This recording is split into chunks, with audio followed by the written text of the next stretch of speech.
3 years ago, my parents became one of the first families in New York State to join the AI Family Companion Program. They brought home an AI daughter. Her name was Ava. From the moment she stepped through our front door, I suddenly became the problem child in everyone's eyes.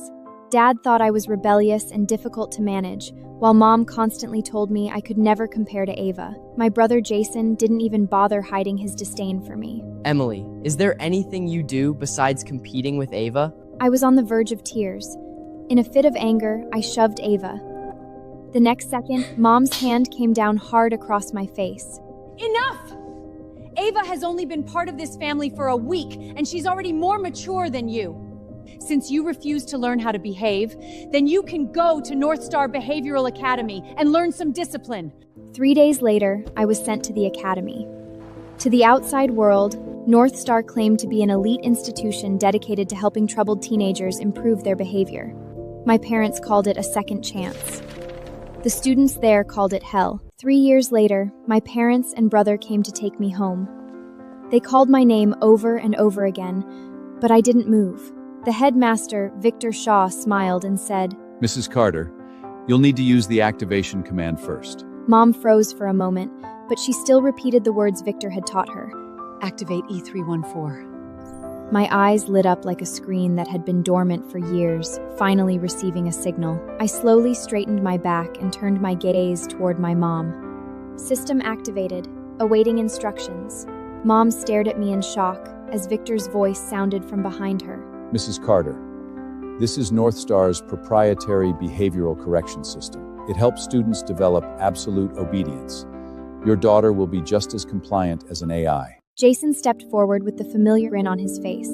He was 2 years older than me, and ever since we were kids, his greatest source of entertainment had been making me cry. Whenever he succeeded, I would chase him around the house until Mom ended up scolding both of us. E314, bark like a dog. The moment I received the command, I tucked in my neck and barked loudly.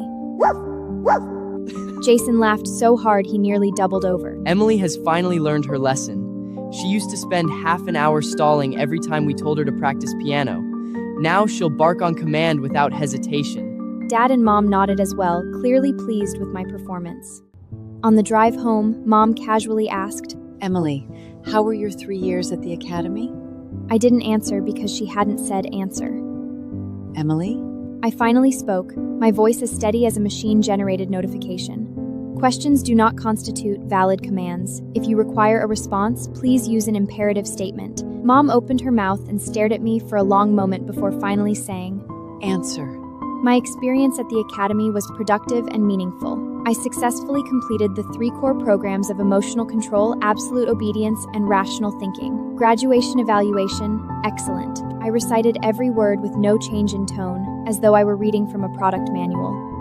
The back seat remained silent for a long time. Jason muttered under his breath, "She's become just like Ava." I continued staring straight ahead, expressionless. Outside the window, New York skyscrapers slid by one after another. At the academy, time had long been broken down into a series of commands. A day and a month were no different. The only way I could track the passage of time was by carving marks into the wall of the isolation room. By the end, I couldn't even remember how many marks I'd made. When the car pulled into the driveway, it was already getting dark. Ava stood at the front door, her hands folded neatly in front of her. A perfectly practiced smile rested on her lips, revealing exactly 8 teeth. She looked exactly the same as she had 3 years ago. Back then, Mom had crouched down to talk to her, her voice impossibly gentle. "Ava, welcome home." I jumped off the couch and ran over, eager to meet my new sister. Something caught my foot, and I fell hard onto the floor. No one came to help me up. They said I was too mischievous. After that, everyone gradually began to dislike me. I wasn't as well-behaved as Ava. I wasn't as thoughtful as Ava. In the end, I was sent away to NorthStar Academy. "Welcome home, sister." I didn't answer because she hadn't given me the command to respond. "You still don't like Ava? Looks like you haven't learned your lesson. Speak." The moment I received the command, I immediately put on a smile. "Command received.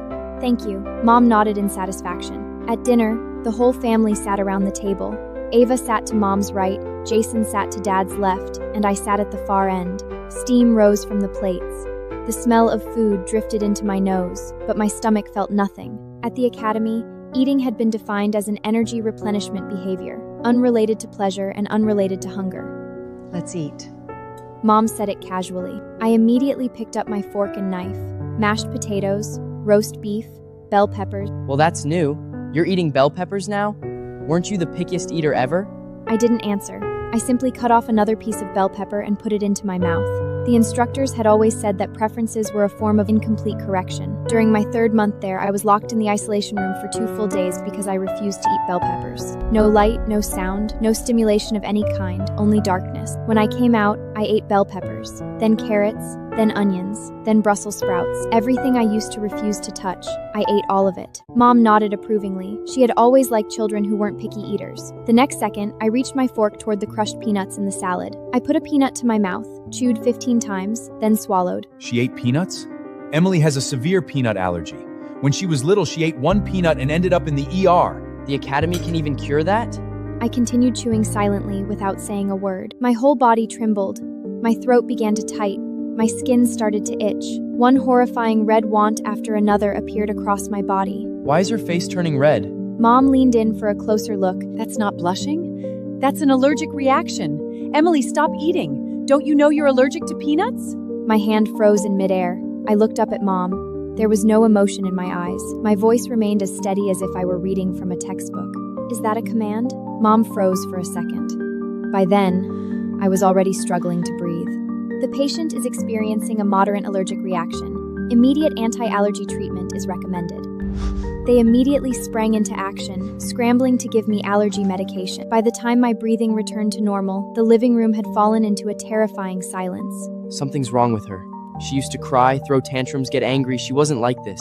He looked over at Ava, his voice growing quieter and quieter. Now she's just like Ava.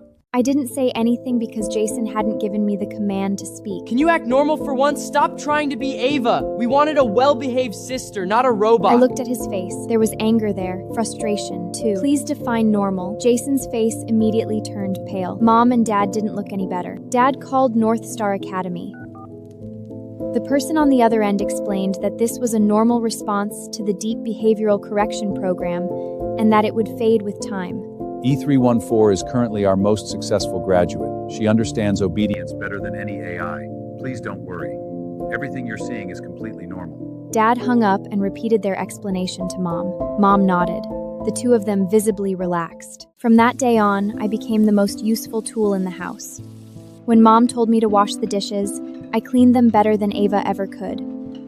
When Dad asked me to move the flower pots, I carried every single one in the yard by myself. When Jason asked me to pick up a package from the front door, I ran faster than anyone else. Mom laughed and said, Emily is even more useful than Ava now. Everyone nodded in agreement. Until that night, Jason forgot to give me a sleep command. Everyone went to bed. I sat on the couch in the living room from sunset until sunrise. The next morning, Mom came downstairs and found me still sitting there, in exactly the same position as the night before. Her face instantly turned white. The coffee mug slipped from her hand and shattered on the floor. That afternoon, a woman in a white coat came to our house. She introduced herself as Dr. Wilson, a psychologist. Her voice was gentle. Hello, Emily. I didn't respond. Mom stood beside us, anxiously wringing her hands. You have to give her a command, otherwise she won't speak. Dr. Wilson glanced at Mom. A slight frown appeared on her face. Please tell me your name. E314. Dr. Wilson's pen froze in her hand. What is your real name? Emily Carter, but that is a former identity.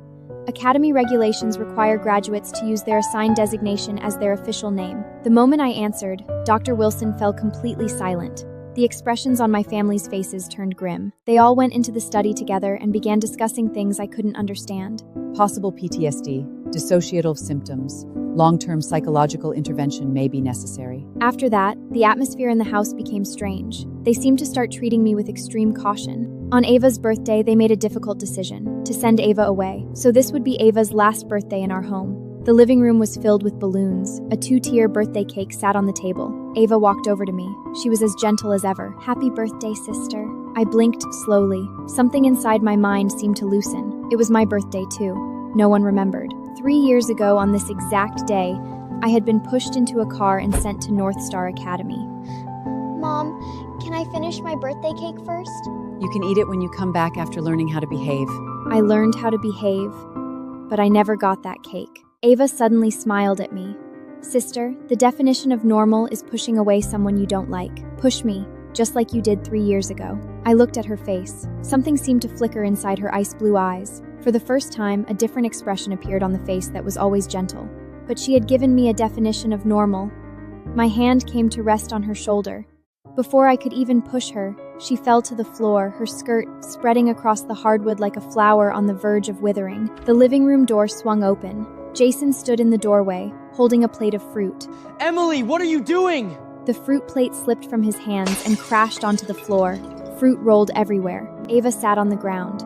She looked up, her eyes already brimming with tears. Sister, why did you push me? I thought you didn't hate me anymore. Why did you push me again? I didn't say anything. She was acting. Those tears were generated by a program. That trembling was produced by an algorithm. Mom rushed over. In just a few seconds, the expression on her face shifted from shock to anger. What are you doing? Why did you push Ava? She told me to. That's a lie! Why would I ever tell you to push me? I just wanted to wish my sister a happy birthday. Jason crouched down and helped Ava to her feet.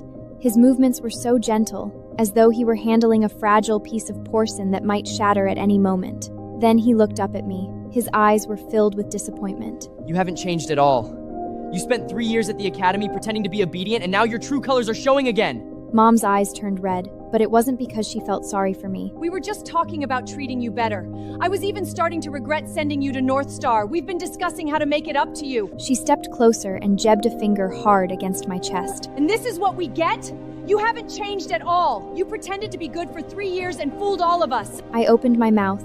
I wanted to tell them that I wasn't pretending, but I couldn't say it because I had not been given a command. I have not received a command to speak.